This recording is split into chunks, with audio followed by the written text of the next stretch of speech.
and welcome back dito sa aking YouTube channel. So ngayon guys, nandito tayo sa part-time ko and pauwi na ako, 6 o'clock na, alas 8 yung out ko. Maglilinis tayo. Isasamahan nyo ako sa paglilinis ko.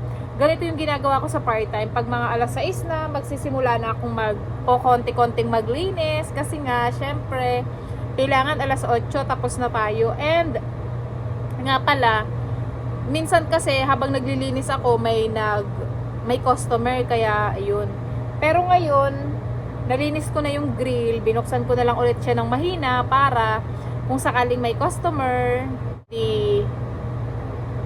ayan, gagawin natin yung mga order nila. So ayun lang, babalikan ko kayo, bye-bye!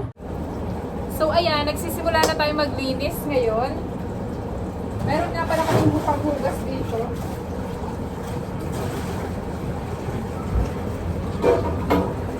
Simula na tayo maglinis.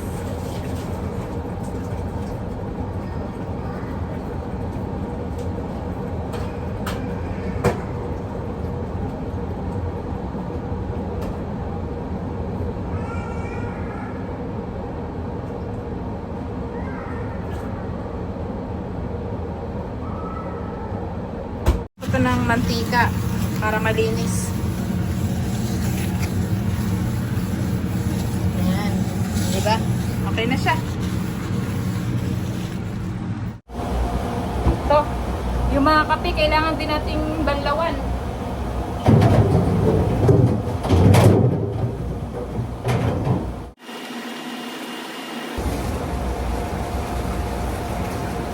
Silip-silipin natin yung loob. Pailabas kasi baka mamaya may dumarating na customer.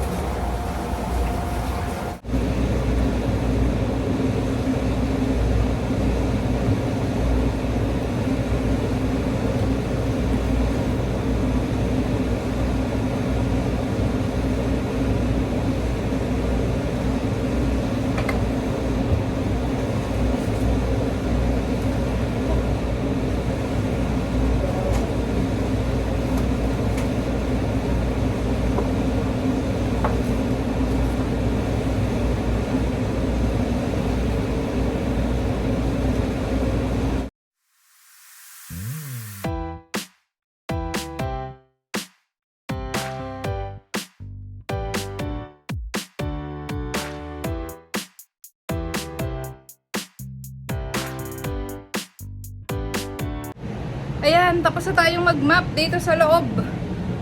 Napakainit. Kasi pag naka-map, ang init. So, ayun lang. Pahinga lang tayo saglit din. Ligpit na ulit. So, ayan. Ay, ang init. Tapos na tayong mag-map. Tapos na tayong magwalis.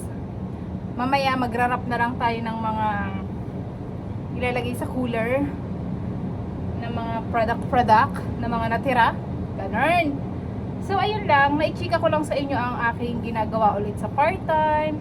Kasi, guys, itong part-time na to is malaking tulong sa akin. Kahit sabihin mo 4 hours lang ako. Sa isang linggo, meron akong 5 days. Every 4 hours ako. Meron akong 19 hours a week. Kasi pag Friday, 3 hours lang akong pumapasok.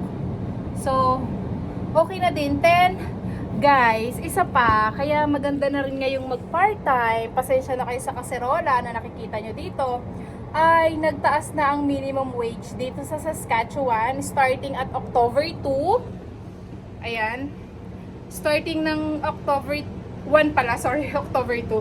October 1, kaya sinabi ko October 2 kasi October 2 ako nag-start pumasok ulit dito. So, ayan, starting at October 1, $14 na po yung minimum wage dito sa Saskatchewan. So, ayun lang. So, kaya yung mga minimum na $13, so ngayon $14 na guys. Alam nyo, per hour yun ha. May dagdag na tayo ng $1 per hour. So, dito sa part-time meron. Ewan ko lang sa aking full-time. Hindi pa, wala pa kaming balita doon. So, isi-share ko din sa inyo pag mayroon tayong dagdag sahod doon. So, ayun lang. Ibabalik ko na lang po mga hinugasan ko. Ito, ibabalik natin dito sa micro.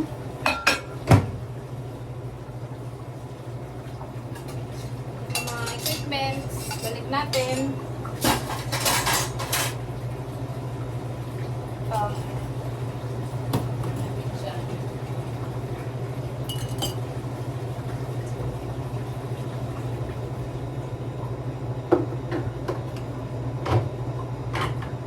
hugasan.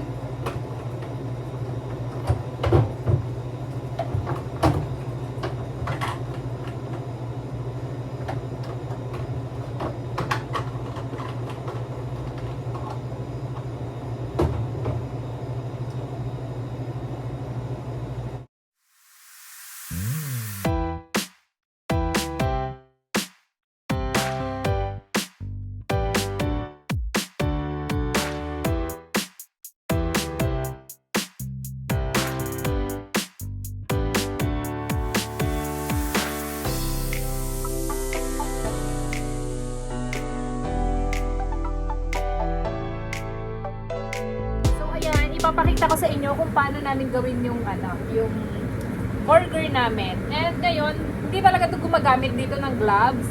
Kaya, pero nakapag-liit ng kamay, nakapag-wash hands naman ako, nakapag-sanitize ng hands ang lola nyo. Kasi, hindi talaga dito gumagamit what do you call this one? Ng gloves. Kahit sa McDonald's, hindi rin kami gumagamit.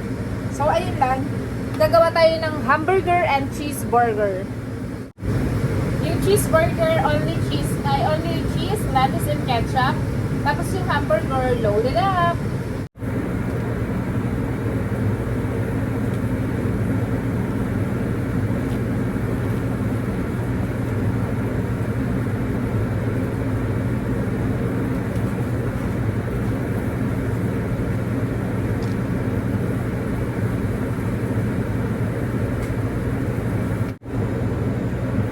Burger. Cheeseburger.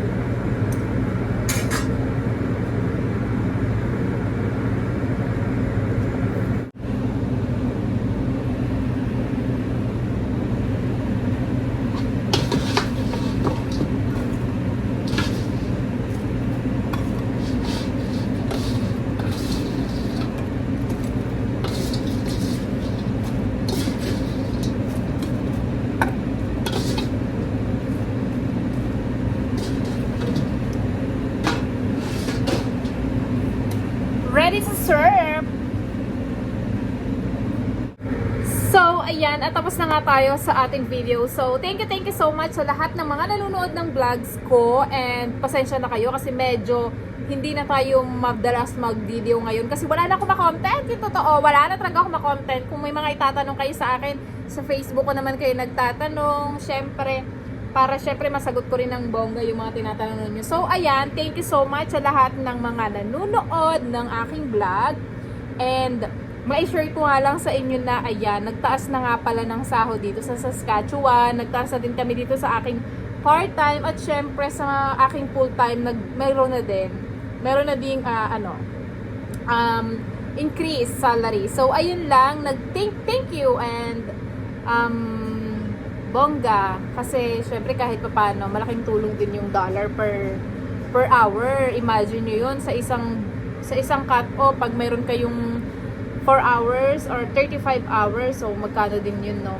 So dagdag sahod pa rin yun.